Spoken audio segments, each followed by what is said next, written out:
Jasjeet Singh welcome to all my lovely audience on my YouTube channel. और इस channel पर हम बात करते हैं क्लास 11th क्लास 12th और नीट एस्पायरेंट्स के लिए कंप्लीट बायोलॉजी। ठीक है, तो अभी की जो करंट सीरीज है वो है ह्यूमन रिप्रोडक्शन, और ये ह्यूमन रिप्रोडक्शन का 21st पार्ट है। ठीक है, इस पूरे इंटायर सीरीज में हमने ह्यूमन रिप्रोडक्शन के बहुत सारे इंपॉर्टेंट टॉपिक को बहुत ही डिटेल मैनर में अंडरस्टैंड किया है।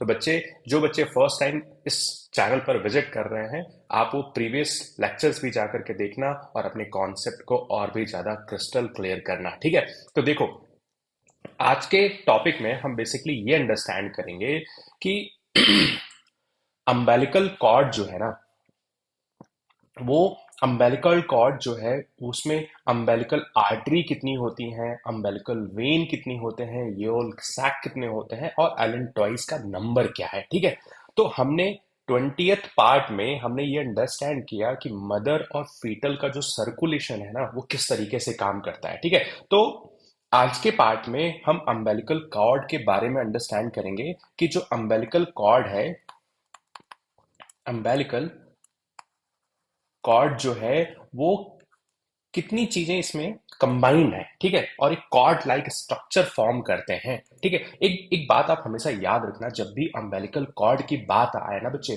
तो हमेशा याद रखना कि इसमें किस तरह के टिश्यूज प्रेजेंट होते हैं। तो हमेशा याद रखना बच्चे, इसमें म्यूकॉइड कनेक्टिव टिश्यू प्रेजेंट होते हैं। तो कौन से टिश्यू प्रेजेंट होते हैं? Present mucoid connective tissue present होते हैं। ठीक है, ये याद रहेगा। अब देखो, दूसरी चीज ये देखो कि अम्बेलिकल कॉर्ड जो है ना वो किन किन चीजों को कंटेन करके चलती है। कंटेन, पहली बात कि यहां पर अम्बेलिकल आर्टरी का जो है ना नंबर, वो हमेशा दो अम्बेलिकल आर्टरी प्रेजेंट होती है। और यहां पर बेसिकली जो सिनेरियो होता है, जो केस होता है ना, कि जो अम्बेलिकल आर्टरी होती हैं वो हमेशा डीऑक्सीजनेटेड ब्लड को कैरी करती हैं, और जो अम्बेलिकल वेन है वो ऑक्सीजनेटेड ब्लड को कैरी करते हैं। ये एक्सेप्शनल केस है जो सिर्फ और सिर्फ मदर और फीटल सर्कुलेशन में पाया जाता है। ठीक है, तो आप कंफ्यूज मत होना। तो यहां पर कि आपका क्या है, आपका बेसिकली अम्बेलिकल अम्बेलिकल आर्टरी जो है, इसका नंबर कितना है? तो ये दो नंबर में प्रेजेंट होते हैं। इसी तरीके से अगर हम बात करते हैं कि अम्बेलिकल वेन का नंबर कितना है, तो अम्बेलिकल वेन हमेशा एक होती है। ठीक है, लास्ट वाले लेक्चर में आप जाके देखोगे ना, तो वहां पे अम्बेलिकल वेन और अम्बेलिकल आर्टरी का जो स्ट्रक्चर है उसे हमने बहुत ही डिटेल मैनर में अंडरस्टैंड किया है। ठीक है, साथ में यहां पर और क्या प्रेजेंट होता है, तो यहां पर साथ में कनेक्टिव टिश्यू प्रेजेंट होते हैं। ठीक है, साथ में और क्या प्रेजेंट होता है, तो यॉल्क सैक प्रेजेंट होता है, और आपका एलेंटॉइज भी प्रेजेंट होता है। ठीक है, तो ये कुछ पॉइंट्स हैं, आप हमेशा याद रखना कि जो अम्बेलिकल कॉर्ड मींस, कॉर्ड का मतलब होता है ट्यूब लाइक स्ट्रक्चर। ठीक है, इस ट्यूब लाइक स्ट्रक्चर में क्या क्या चीजें कंटेन करके चल रही है ये कॉर्ड, तो आप हमेशा याद रखना कि अम्बेलिकल कॉर्ड जिसका नंबर 2 होता है, अम्बेलिकल वेन जिसका नंबर 1 होता है, कुछ कनेक्टिव टिश्यू प्रेजेंट होते हैं, और वो कनेक्टिव टिश्यू को आप क्या बोलते हो? Mucoid connective tissue. Mucoid connective tissue. अगर आप इसके स्ट्रक्चर को अंडरस्टैंड करो ना, अगर आप इसके स्ट्रक्चर को अंडरस्टैंड करो, तो बेसिकली सपोज अगर हम एक स्ट्रक्चर को ड्रॉ करते हैं, तो आप स्ट्रक्चर को कुछ इस तरीके से ड्रॉ कर सकते हो।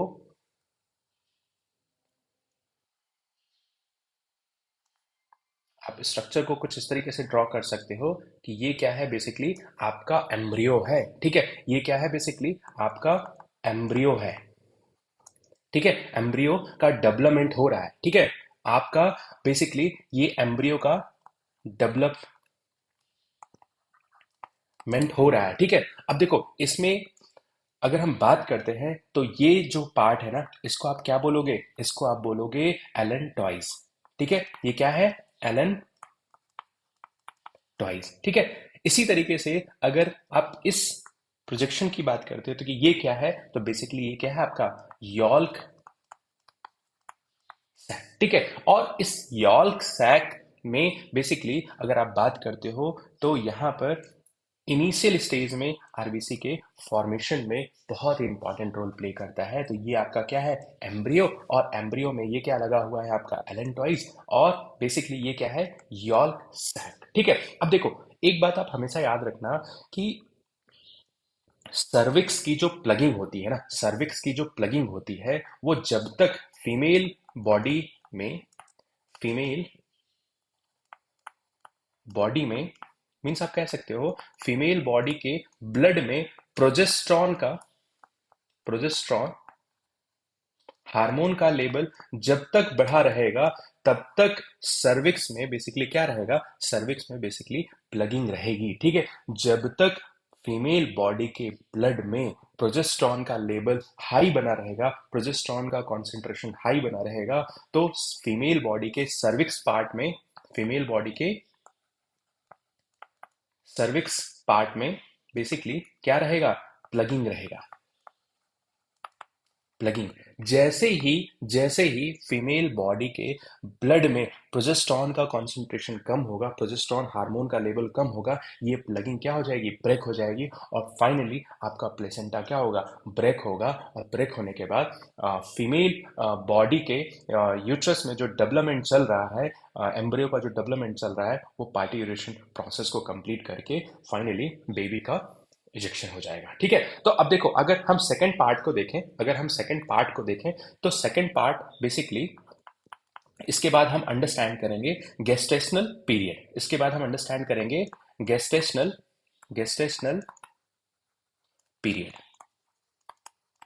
ठीक है बच्चे, देखो पेन टैब पर अभी हम क्लास लेने का मेन पर्पस यही है कि अभी हमारे पास हमने थोड़ा सा सिटी को रिलोकेट किया है, तो यहाँ पर अभी बोर्ड की फैसिलिटी नहीं है, आने वाले टाइम में हम वो भी अरेंज करेंगे। ठीक है, तो आपकी क्लासेस ब्रेक ना हो, आपके क्लासेस ब्रेक ना हो, इसकी वजह से हम पेन टैब पर ही क्लासेस रिकॉर्ड करके अपलोड करेंगे यूट्यूब पर। ठीक है, तो देखो गेस्टेशनल पीरियड जो है ना, गेस्टेशनल पीरियड वो पीरियड होता है जब एक स्पर्म और एक ओवा आपस में फर्टिलाइज करते हैं, मींस फर्टिलाइजेशन से बेबी की डिलीवरी मींस पार्ट्यूरेशन तक का जो ड्यूरेशन है ना, इसी को आप बोलते हो गेस्टेशनल पीरियड। अब इस चीज को रिप्रेजेंट कैसे करेंगे, तो आप बोल सकते हो कि it is a duration between between fertilization between fertilization to parturition. Parturition means यहां पर क्या हो रहा है, चाइल्ड का बर्थ हो रहा है। ठीक है, या आप चाइल्ड ना बोल करके इन्फेंट बोल सकते हो, क्योंकि वो जस्ट इन्फेंट का क्या हो रहा है, बर्थ हो रहा है। ठीक है, मीन्स वो ड्यूरेशन जब फर्टिलाइजेशन का प्रोसेस कंप्लीट हो चुका है, और पार्ट्यूरेशन मीन्स चाइल्ड के बर्थ के बीच का जो ड्यूरेशन है, उसी ड्यूरेशन को आप क्या बोलते हो, गेस्टेशनल पीरियड। ठीक है, गेस्टेशनल पीरियड। अब ध्यान रखना कि ये जो ड्यूरेशन है ना, ये जो ड्यूरेशन है ह्यूमन बॉडी के रिस्पेक्ट में अगर हम बात करें, क्योंकि ह्यूमन रिप्रोडक्शन के बारे में हम अंडरस्टैंड करें, तो ह्यूमन फीमेल बॉडी में जो गेस्टेशनल पीरियड है वो कितना है, 9 मंथ है।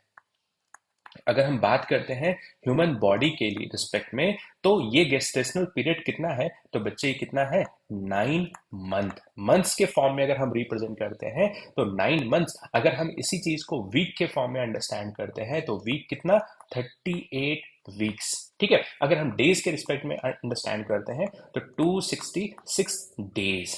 ठीक है, या फिर अगर हम इसमें 266 डेज में अगर हम +14 डेज कर देते हैं, तो इस डेज को हम बोल सकते हैं कि 280 डेज का गेस्टेशनल पीरियड होता है। अब बच्चे देखो ध्यान से, इस 266 और 280 डेज में डिफरेंस कितने का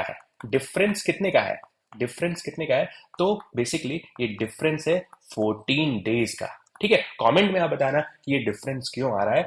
और वहां पर जो बच्चे इस पूरे लेक्चर को अंडरस्टैंड किए ना बच्चे, तो वो बहुत ही आसानी से इस चीज को अंडरस्टैंड कर सकते हैं कि 14 डेज का ही डिफरेंस क्यों आ रहा है। ठीक है, चलो मैं यहाँ पर बता देता हूँ कि बेसिकली होता क्या है कि फीमेल बॉडी में जब मेंस्ट्रुअल साइकिल चल रही होती है ना बच्चे, तो mid mid menstrual cycle means 14 days on an average female body की जो मेंस्ट्रुअल साइकिल है वो 28 डेज की होती है। ठीक है, तो मिड मिड मेंस्ट्रुअल साइकिल में बेसिकली क्या होता है कि वहां पर फीमेल जो है वो ओवल्यूट करती है, मींस रिलीज ऑफ ओवा होता है, मींस 14वें दिन पर ही फीमेल अपने गैमेट को क्या करते हैं, बेसिकली ओवल्यूट करते हैं। तो ओवल्यूशन में क्या हो रहा है कि वो ओवरी से आपका एक मैच्योर ओवा को रिलीज करते हैं, और उस मैच्योर ओवा को कलेक्ट कौन करता है, तो बेसिकली फेलोपियन ट्यूब में जो एंडेस्ट पार्ट है जहां पे फिम्ब्री प्रेजेंट है, फिंगर लाइक प्रोजेक्शन प्रेजेंट है, उस ओवा को कलेक्ट करते हैं और एम्पुलर रीजन में एक स्पर्म और एक ओवा आपस में फ्यूज होकर के फर्टिलाइज करते हैं।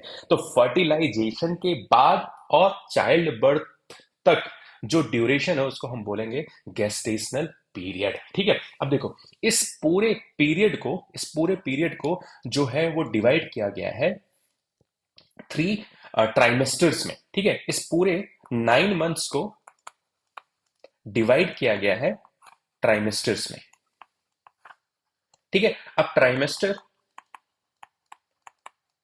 ट्राइमेस्टर फर्स्ट, ट्राइमेस्टर सेकेंड और ट्राइमेस्टर थर्ड, 3 ट्राइमेस्टर में पूरे गेस्टेशनल पीरियड को गेस्टेशनल पीरियड को 3 ट्राइमेस्टर में डिवाइड किया गया है। ठीक है, अब देखो 3 ट्राइमेस्टर में जो फर्स्ट ट्राइमेस्टर है वो बेसिकली 3 मंथ्स को रिप्रेजेंट करता है। मींस जितनी भी डेवलपमेंट की प्रोसेस इनिशियली 1 to 3 मंथ्स में हो रहे हैं उसको हम किस में अंडरस्टैंड करते हैं कि ये फर्स्ट ट्राइमेस्टर की एक्टिविटी है। और जनरली जो फर्स्ट ट्राइमेस्टर है जिसको आप 3 मंथ्स बोलते हो, मींस आप बोल सकते हो ना कि 1 to 12 वीक्स तक जो भी डेवलपमेंट हो रहा है वो किस में आएगा बच्चे, तो ट्राइमेस्टर फर्स्ट में आएगा। ठीक है, इसी तरीके से अगर हम सेकेंड ट्राइमेस्टर की बात करते हैं तो वो सारे डेवलपमेंट की एक्टिविटी जो बेसिकली 13 to 24 वीक्स में जो हो रही हैं उसको हम किस में अंडरस्टैंड करेंगे, तो सेकेंड ट्राइमेस्टर में अंडरस्टैंड करेंगे। ठीक है, अब देखो थर्ड ट्राइमेस्टर जो है ना वो बेसिकली आपके 24 के बाद 25th से लेकर के 38 वीक्स तक जो भी एक्टिविटी चल रही हैं वो किस में चल रही हैं, थर्ड ट्राइमेस्टर में चल रही हैं। तो ये पूरे गेस्टेशनल पीरियड मींस पूरे 9 मंथ को जो डिवीजन किया गया है ट्राइमेस्टर्स के फॉर्म में किया गया है। अभी वन बाय वन हम ये अंडरस्टैंड करेंगे कि ट्राइमेस्टर फर्स्ट, सेकंड और थर्ड में किस किस तरह की एक्टिविटी परफॉर्म हो रही है। ठीक है, अब देखो फर्स्ट अगर हम बात करते हैं कि फर्स्ट ट्राइमेस्टर, अगर हम इस चीज को अंडरस्टैंड करते हैं फर्स्ट ट्राइमेस्टर। ठीक है, अब देखो फर्स्ट ट्राइमेस्टर में क्या क्या हो रहा है, तो फर्स्ट ट्राइमेस्टर में बेसिकली जब भी फीमेल बॉडी के अंदर फर्टिलाइजेशन की प्रोसेस कंप्लीट हो गई है तो आप बॉडी मींस एम्ब्रियो मींस जब फीटल एम्ब्रियो का जो डेवलपमेंट हो रहा है ना, वो पहला साइन यही है बच्चे कि वहां पर हर्ट साउंड, पहला ऑर्गन जो डेवलप होता है ना वो क्या है, हर्ट। ठीक है, तो फर्स्ट मंथ कंप्लीट होता है तो आप अंडरस्टैंड कर सकते हो कि सपोज ये क्या है, फर्स्ट मंथ का साइन ये है, आप कह सकते हो कि जो फर्स्ट साइन है फर्स्ट साइन है किसी भी ग्रोइंग फिटस का, first sign of growing fetus may be noticed by listening the heart sound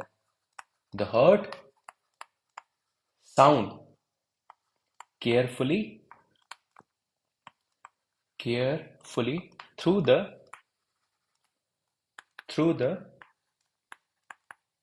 stethoscope। ठीक है, तो बेसिकली यहां पर हो कह रहा है कि फर्स्ट ट्राइमेस्टर में फर्स्ट मंथ जब कंप्लीट होता है ना बच्चे, तो वहां पर पहला जो साइन है ना, बच्चे के हार्ट साउंड को, हार्ट बीट के साउंड को आप बहुत ही केयरफुली सुन सकते हैं। ठीक है, कभी कभी किसी किसी बच्चों में क्या होता है कि फर्स्ट मंथ में वो साउंड आप बहुत ऑब्जर्व नहीं कर पाते हैं, तो जनरली फर्स्ट मंथ जैसे ही कंप्लीट होता है ना, तब तक हर्ट जो है उसके साउंड को आप सुन सकते हैं। ठीक है, तो यहाँ पर फर्स्ट मंथ में क्या हो रहा है कि बेसिकली हर्ट डेवलप मीन्स ऐसा ऑर्गन जो पहला ऑर्गन आपके बॉडी में जो डेवलप हो रहा है ना, वो बच्चे क्या है, आपका हर्ट। ठीक है, इसीलिए at the end of first month of pregnancy we observe the heart sound of the growing fetus। ठीक है, अब देखो सेकेंड मंथ में बेसिकली अगर हम अंडरस्टैंड करें कि सेकेंड जो मंथ है ना, सेकेंड जो मंथ है इसमें क्या हो रहा है, तो सेकेंड मंथ में आप ये अंडरस्टैंड करो बच्चे कि सेकेंड मंथ में यहाँ पर जो फीटस है उसके लिम्ब और डिजिट का फॉर्मेशन हो जा रहा है। ठीक है, तो formation of limb and limbs and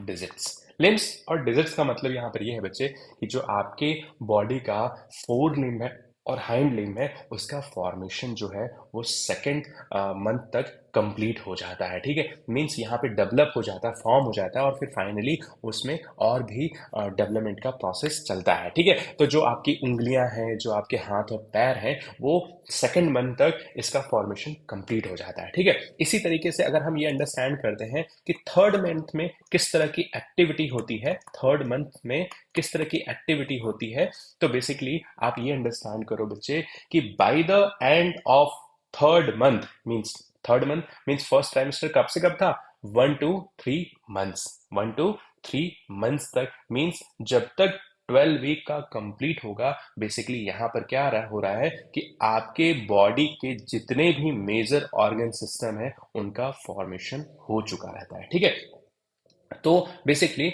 bye the by the end of by the end of by the end of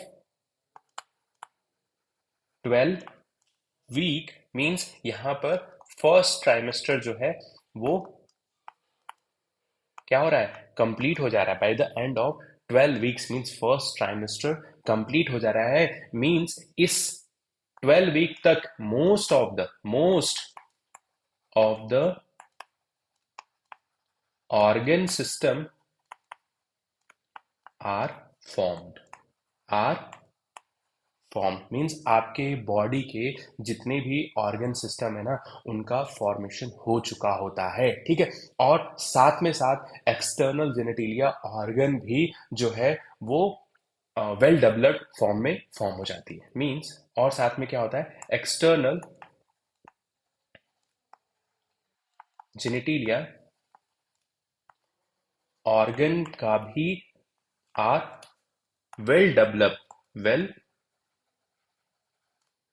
development हो चुका रहता है। मींस यहाँ पर जो एक्सटर्नल जेनेटिलिया है उसका जो डेवलपमेंट है वो काफी हद तक वेल डिफाइंड वे में डेवलप हो चुका होता है। ठीक है, एक्सेप्ट गोनॉड्स, एक्सेप्ट गोनॉड्स। ठीक है, तो बेसिकली हमने यहाँ पे ये अंडरस्टैंड किया कि फर्स्ट ट्राइमेस्टर में मंथ वाइज क्या क्या फीटस में डेवलपमेंट हो रहा है। इसी तरीके से अगर हम ये अंडरस्टैंड करते हैं कि सेकेंड ट्राइमेस्टर में किस किस तरह की एक्टिविटी हो रही है, तो यहां पर आप ध्यान रखना कि सेकेंड ट्राइमेस्टर जो है, जिसको हमने अंडरस्टैंड किया कि 13 टू 24 वीक तक की जो भी एक्टिविटी है वो किस में आएगा, सेकेंड ट्राइमेस्टर में आएगा। ठीक है, अब देखो सेकेंड ट्राइमेस्टर में बेसिकली फर्स्ट टाइम फीटस का मूवमेंट शो होता है। यहाँ पर फर्स्ट टाइम फीटस का जो है वो क्या हो रहा है, वो मूवमेंट जो है वो मदर फील कर सकती है। मींस आप कह सकते हो कि बेसिकली फर्स्ट टाइम जो फीटस में मूवमेंट होता है वो कब होता है, सेकेंड ट्राइमेस्टर में होता है। और साथ में और क्या होता है कि आपके बॉडी पर मींस आपके हेड पर हेयर का फॉर्मेशन होने लगता है। And appearance of appearance of hair on head means head पर हेयर का जो फॉर्मेशन है वो भी आपके सेकेंड ट्राइमेस्टर में स्टार्ट हो जाता है और आप बोल सकते हो कि ड्यूरिंग 5th मंथ तक ये सारी चीजें कंप्लीट हो जाती हैं, ठीक है।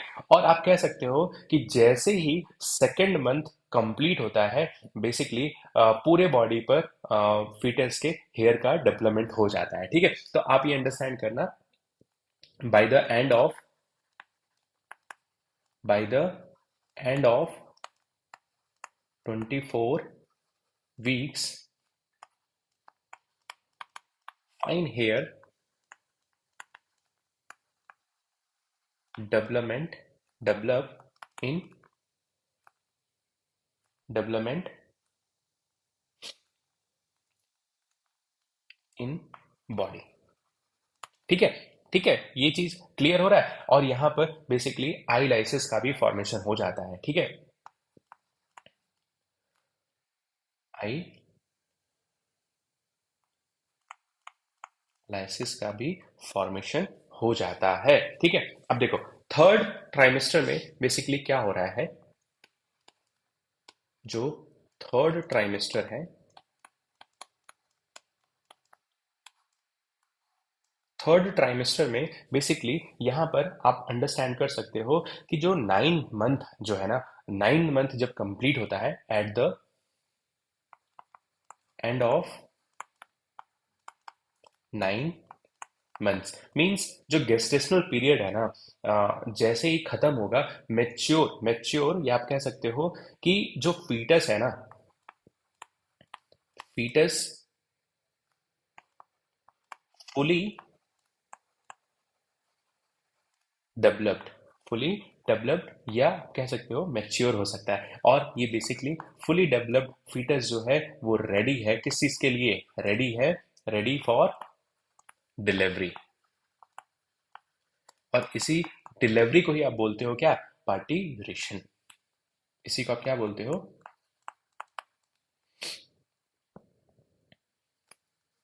आप क्या बोलते हो, पार्टियूरेशन,